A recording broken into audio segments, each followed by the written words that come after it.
Prepárense. Este capítulo se relata que Ismael Casillas estaba decidido a realizar una acción que su progenitor jamás tuvo el valor de intentar: someter a un alto mando militar únicamente con argumentos, pruebas contundentes y la amenaza velada de una devastación absoluta. Mientras él maniobraba con estrategia en un lugar desconocido para asegurar su dominio frente a las figuras más influyentes del país, se decía que Elizabeth Cordero demostraba en su residencia que el afecto, ese impulso que muchos consideraban una flaqueza en ese entorno criminal, podía transformarse en un escudo firme contra el pánico. También se informaba que el general Cifuentes permanecía en su despacho observando un sobre Manila como si se tratara de un animal letal, sujetando con manos trémulas las imágenes incriminatorias que Ismael le había enviado, fotografías que evidenciaban encuentros clandestinos con capos, maletines repletos de dinero y documentos donde él mismo garantizaba protección a cambio de fortunas. Se explicaba que cada imagen representaba un clavo adicional en la tumba de su carrera, de su independencia y de su existencia misma. Aunque durante décadas había sido considerado un símbolo de honor, disciplina e integridad, Ismael tenía en su poder la versión oculta. El general llevaba más de 10 años al servicio de los cárteles, manipulando operativos, filtrando información y garantizando el paso de cargamentos ilícitos. Cuando sonó su teléfono, se narraba que él lo tomó con temor porque intuía la identidad del interlocutor. Ismael lo saludó con una serenidad amenazante y afirmó que debían dialogar urgentemente. Se refería que Cifuentes preguntó qué quería exactamente, y se comunicó que Ismael respondió que deseaba orden, equilibrio y una reunión presencial sin testigos para negociar una alianza conveniente. También se mencionaba que, ante una posible negativa, Ismael le advirtió que las fotos serían enviadas a todos los medios del país y al propio presidente, destruyendo en segundos su prestigio. El general, debilitado, preguntó el lugar del encuentro y recibió instrucciones precisas: llegar solo a un punto secreto, pues cualquier intento de vigilancia activaría la publicación automática de las pruebas. Finalmente, se indicaba que el militar quedó paralizado frente al teléfono, comprendiendo que nunca había estado tan derrotado. Se relataba después que, en una mansión cercana a Guadalajara, Elizabeth conversaba con el hijo adolescente de su difunto esposo Chema Venegas. Rodrigo, su hombre de confianza, le urgía a marcharse porque los enemigos lo estaban buscando y podrían utilizarlo para alcanzar a Elizabeth. El joven se negaba con firmeza, declarando que aquella casa era su hogar y que Elizabeth era su única familia. Ella, dividida entre el deseo de protegerlo y el peso de sus responsabilidades, admitía que su partida sería más segura. Sin embargo, el muchacho replicaba que para ella no significaba ninguna garantía real. Al tomar sus manos, le recordaba que ella fue la única que lo apoyó cuando su padre murió, y que no tenía intención de compensarla huyendo. Rodrigo insistía en el peligro, resaltando que los adversarios rastreaban cualquier propiedad vinculada a Elizabeth. El joven aseguraba que pelearía si fuera necesario, que aprendería a defenderse y que no sería una carga. Elizabeth, mirando el jardín fortificado que simbolizaba su vida, ordenó a Rodrigo reforzar la seguridad y coordinar con contactos policiales, y declaró que si el joven se quedaba, lo protegerían como una familia. Aún así, le impuso obediencia absoluta en caso de emergencia. Él aceptó solemnemente. Cuando se retiró, Rodrigo le preguntó a Elizabeth si estaba segura de su decisión.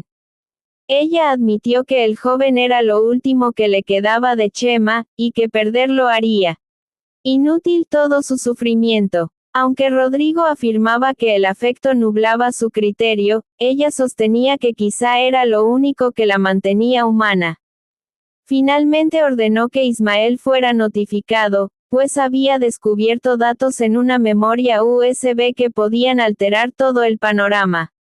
Se explicaba luego que, en otro punto de la ciudad, Leo Casillas enfrentaba su propia lucha emocional.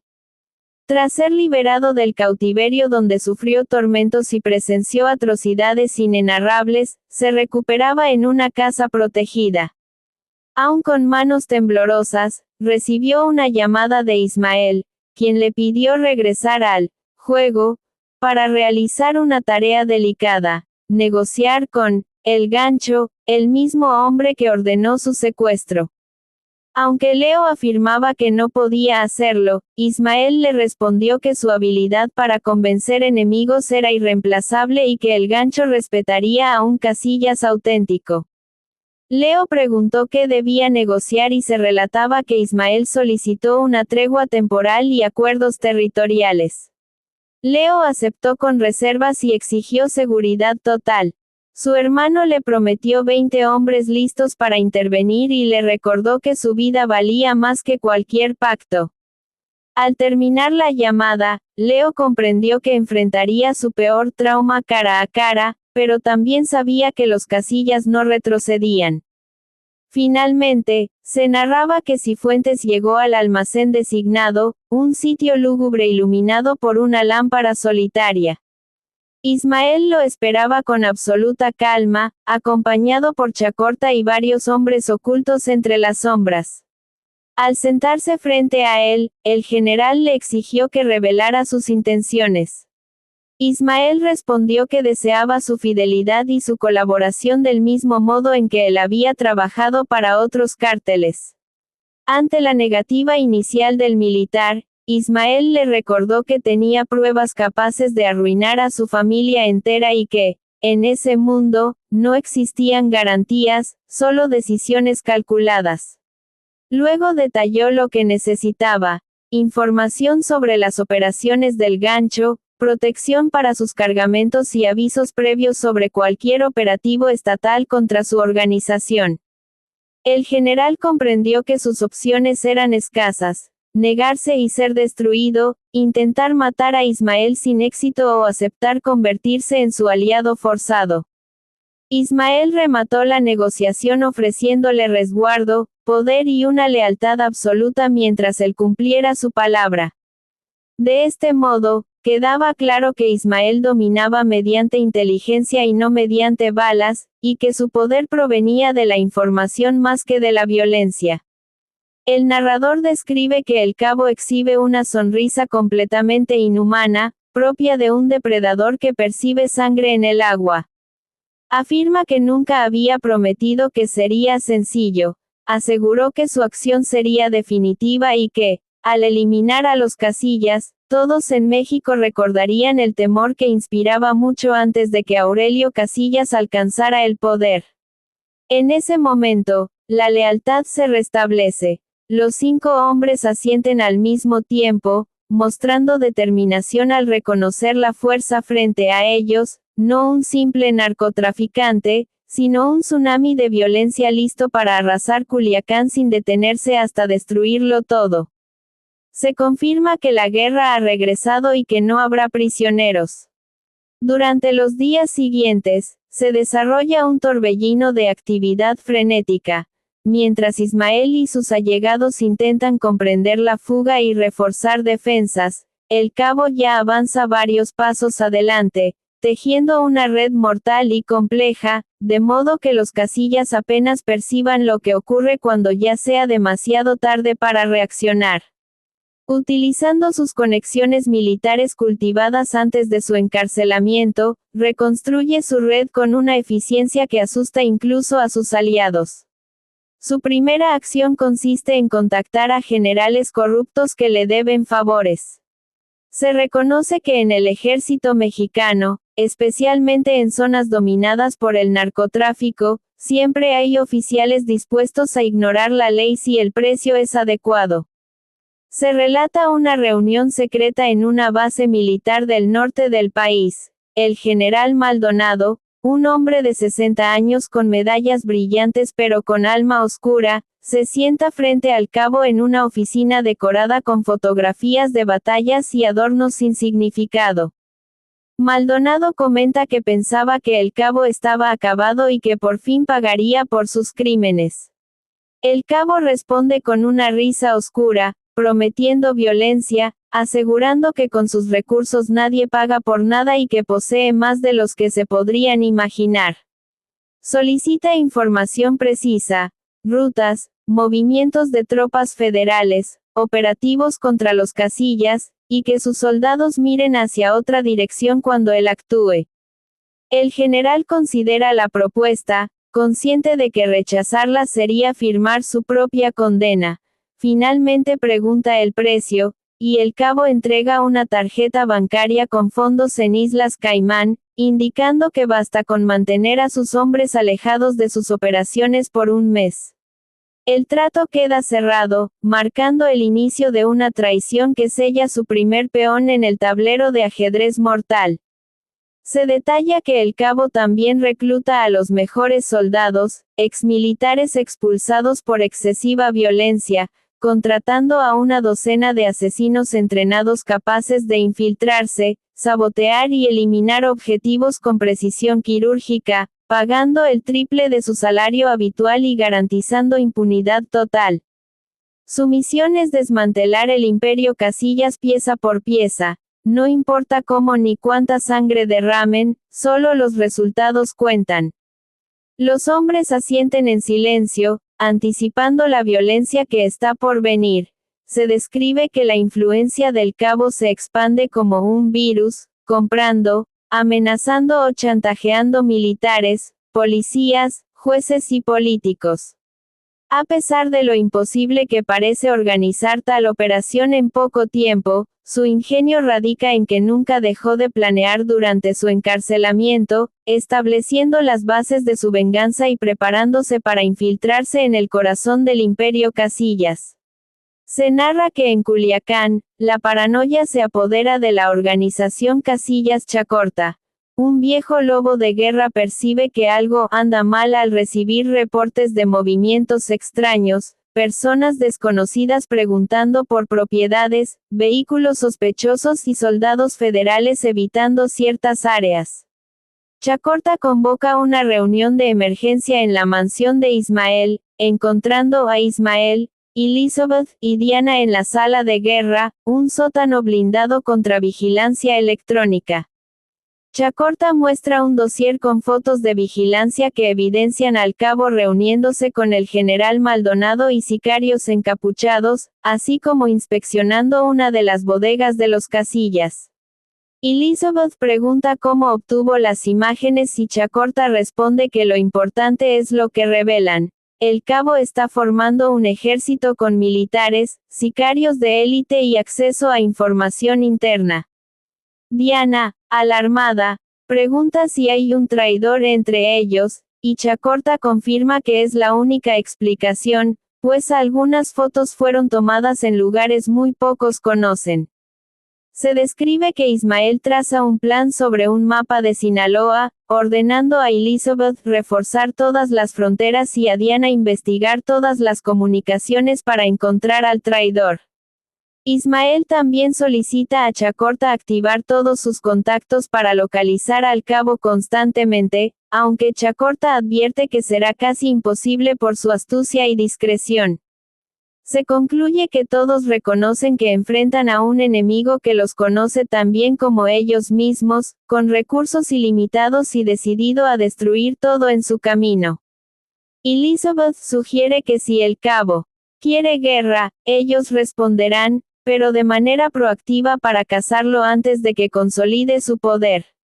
La tensión es comparable a cazar un tiburón durante una tormenta, donde se percibe su presencia pero verlo podría ser demasiado tarde. La calma en Culiacán es antinatural, con la vida cotidiana aparentemente normal, pero aquellos conectados al narcotráfico sienten la tensión. Se describe un ataque con dron a una bodega de los Casillas, que estalla destruyendo drogas, dinero y armas. Los guardias mueren y la ciudad presencia el caos, mientras se deja pintada en el pavimento la calavera negra, símbolo del cabo, como advertencia de la guerra que comienza. Ismael llega al lugar con convoy blindado y hombres armados, consternado ante la devastación. Elizabeth le recuerda que es solo el inicio, intentando provocarlos para que actúen con cautela. Chacorta observa que no hay cuerpos ni evidencia, solo destrucción calculada como mensaje del cabo. Se describe que los días siguientes son de paranoia extrema, con vigilancia continua y preparativos para atraer al cabo mediante un cebo diseñado por Elizabeth, arriesgado pero necesario para forzar su revelación y confrontarlo. Se describe que Elizabeth expresa su determinación de no quedarse de brazos cruzados mientras el cabo continúa destruyendo todo lo que han construido. Explica que es momento de tomar la iniciativa, detallando que su plan, aunque sencillo en teoría, es extremadamente complejo de ejecutar. Indica que hará correr la voz de una supuesta reunión con un intermediario de El Cabo en un restaurante de lujo del centro de la ciudad, lugar frecuentado por políticos y empresarios legítimos. Nadie esperaría negocios ilícitos allí. Sin embargo, aclara que la reunión es una farsa, pues el intermediario es en realidad uno de sus hombres de confianza, preparado para actuar como si tuviera conexiones con El Cabo. Mientras Elizabeth aparenta vulnerabilidad y disposición a negociar, sus mejores hombres se ubican estratégicamente alrededor del restaurante, listos para capturar a cualquier sicario que intente intervenir. Elizabeth explica que el enemigo cree tenerla acorralada, pero cuando envíe a sus hombres, serán atrapados y se les obligará a revelar la ubicación de su jefe. Diana, escuchando en silencio, advierte sobre la posibilidad de que el cabo descubra el plan, pero Elizabeth responde con una sonrisa fría, calculadora, como la de una jugadora de ajedrez que anticipa todos los movimientos posibles de su adversario. Asegura que organizarán un espectáculo tan convincente que su arrogancia, su única debilidad, los atrapará.